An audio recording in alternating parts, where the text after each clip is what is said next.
Bismillahirrahmanirrahim. Assalamualaikum warahmatullahi wabarakatuh.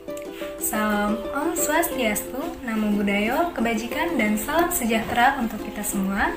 Perkenalkan, nama saya Siti Mulfiroh dengan NIM 2280200011 dari jurusan Pendidikan Fisika kelas A 2020, Fakultas Keguruan dan Ilmu Pendidikan, Universitas Sultan Ageng Tirtayasa. Di sini saya akan membahas permasalahan yang ada di sekitar lingkungan tempat tinggal, yaitu di Kampung Bojong, Desa Sukadalam, Kecamatan Waringin Kurung, Kabupaten Serang, Provinsi Banten. Video ini dibuat untuk memenuhi tugas mata kuliah Pendidikan Kewarganegaraan dengan dosen pengampu Bapak Ikman Nurrahman MPD. Selain itu, video ini juga dibuat untuk mengedukasi para masyarakat dan sekitarnya bahwa pentingnya menjaga lingkungan agar kita bisa hidup dengan sehat dan damai. Oleh karena itu, perlu diadakan wawancara untuk mengetahui permasalahan-permasalahan apa saja yang ada di lingkungan sekitar tempat tinggal saya dan menemukan solusi yang tepat untuk menangani permasalahan ini.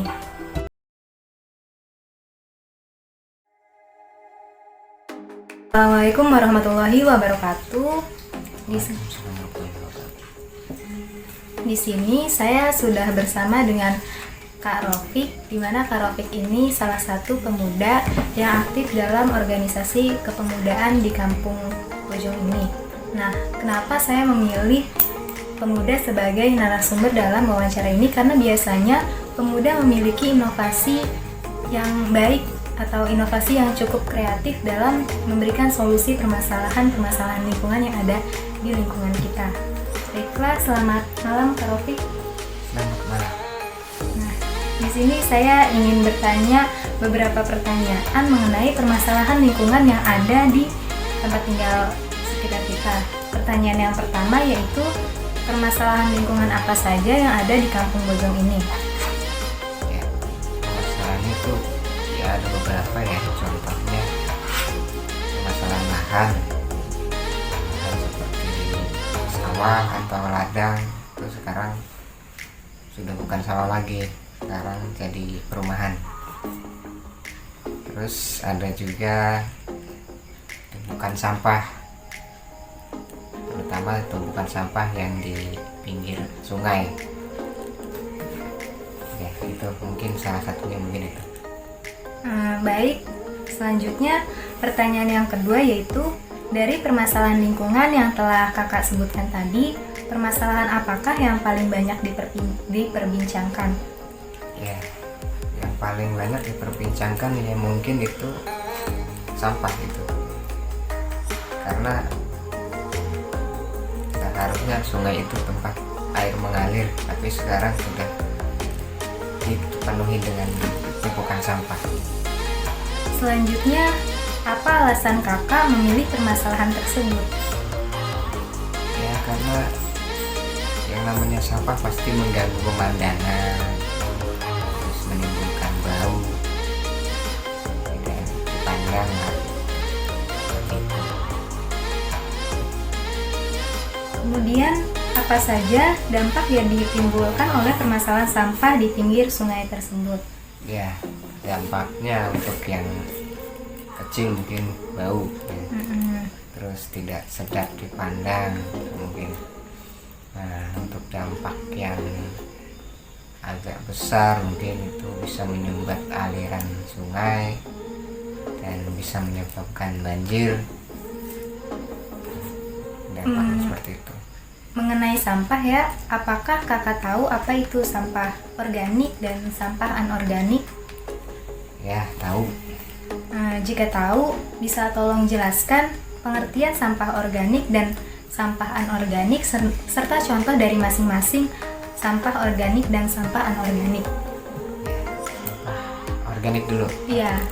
Sampah organik itu seperti ya, penjelasannya dulu ya. Sampah organik itu biasanya sampah yang dihasilkan dari pohon, seperti daun atau buah-buahan yang busuk, organik. Kalau sampah anorganik itu biasanya sampah-sampah yang dihasilkan dari industri, misalnya plastik, kertas, kaleng, besi, sampah anorganik. Sampah, terutama sampah plastik yang susah sekali untuk terurai. Untuk sampah organik, karena dia berasal dari alam, pasti dia akan terurai dengan sendirinya. Untuk pertanyaan yang terakhir ya Kak, menurut Kakak apa solusi dari permasalahan sampah di pinggir sungai ini? Solusinya ya banyak sebenarnya solusinya, cuman ya kembali kepada diri sendiri ya. Jadi solusinya mungkin saya hanya sekedar memberi solusi ya, jangan sampai buang sampah di sungai lagi. Kalau jika sudah terlanjur buang sampah ya seharusnya mungkin masyarakat sini bergotong royong membersihkan sungai dari sampah, terus menghimbau warga masyarakat agar tidak lagi membuang sampah di pinggir sungai. Baiklah, terima kasih atas jawaban dari pertanyaan-pertanyaan ini Kak. Semoga solusi ini dapat diterapkan dalam masyarakat setempat. Cukup sekian dari saya, kurang lebihnya mohon maaf. Wassalamualaikum warahmatullahi wabarakatuh. Waalaikumsalam warahmatullahi wabarakatuh. Berdasarkan hasil wawancara mengenai permasalahan lingkungan di sekitar tempat tinggal, kebanyakan permasalahan lingkungan yang sering diperbincangkan oleh masyarakat adalah permasalahan tumpukan sampah di pinggir sungai atau di tepi sungai. Karena permasalahan tersebut berdampak pada masyarakat secara signifikan. Oleh karena itu, saya memilih permasalahan lingkungan berupa tumpukan sampah yang berada di tepi sungai untuk mencari dan memecahkan solusi dari penyelesaian permasalahan tumpukan sampah yang berada di pinggir sungai ini. Berbicara mengenai sampah, tentu ini bukan menjadi hal yang asing lagi bagi kita, karena permasalahan sampah tidak hanya terjadi di daerah saya saja, tetapi banyak terjadi di daerah-daerah lain juga. Namun dalam hal ini kita bisa melihat potret tumpukan sampah yang berada di tepi sungai.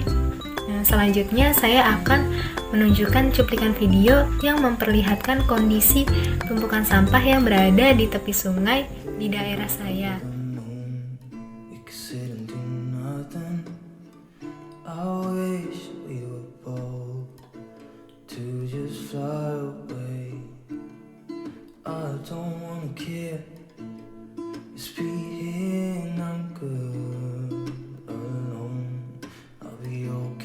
You like an old friend.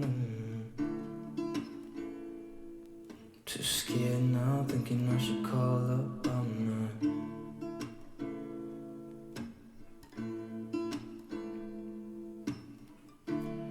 I think it's hard how we always wait another day.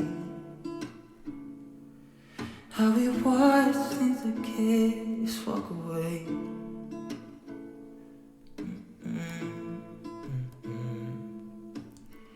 Let's live down by the water, watch it come and go home. I wish we were both to like sail away.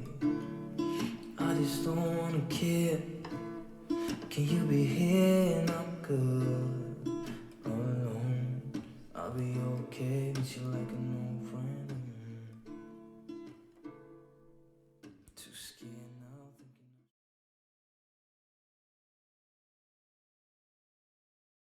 Ini adalah sampah yang mengandung berbagai macam bahan Ini sampah anorganik, sampah itu anorganik sampah bisa berupa organik. plastik, besi, kaleng, karet, kaca, dan lain-lain.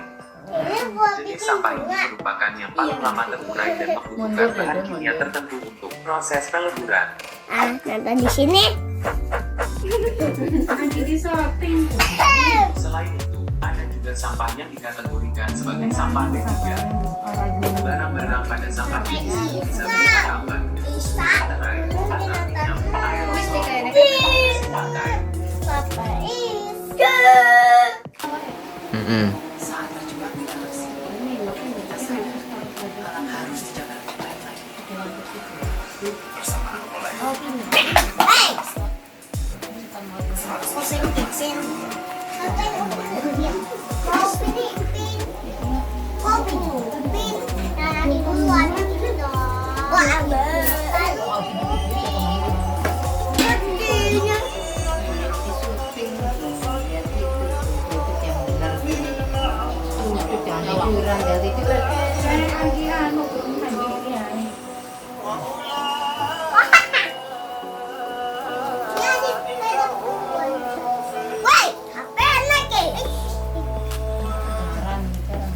Tadi kan disampaikan bahwasanya Nabi Muhammad SAW memakai pakaian yang baik, tidak berlebihan dan tidak pula kikir. Bagaimana kebiasaan ini dikaitkan dengan kisah awalnya tuh banyak. hafalan yang banyak? Banyak Pak, hujan ini kayak ini nih ada apa hujan.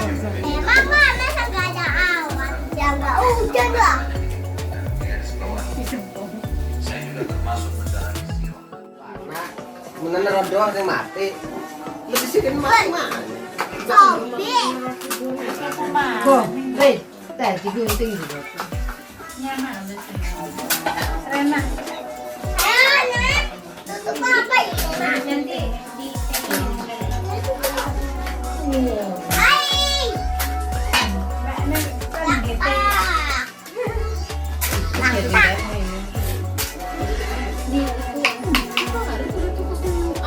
Ini potongan nih.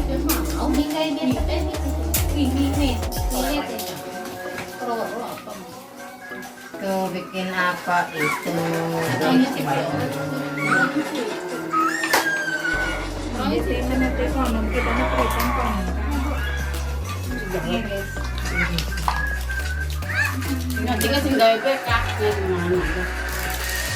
Ayo. Ini ke sana sila. ya harus jarang-jarang. Sing penting punya kelek. Menang. Yang penting punya kelek. Di sini satu, tapi ini berangkat. Dimasuk di video. Dimasuk kemana? Orang ya sih. Orang tangannya doang. Be aja ulah. Please. Udah. Hingga dijadi. Enggak ya.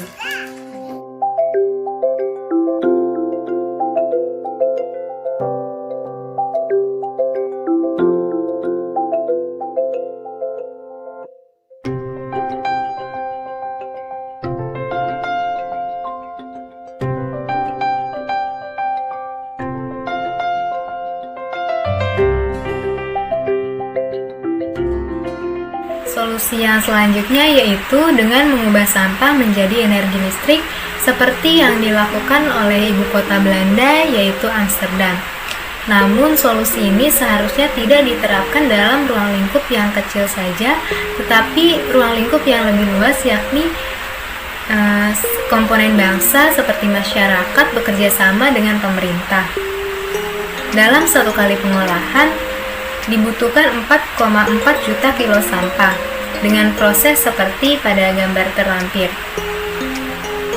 Sampah yang masuk ke dalam pabrik diolah ke dalam bunker dalam waktu 24 jam dan selama 7 hari atau kurang lebih seminggu dengan suhu 1000 sampai 1012 derajat Celcius.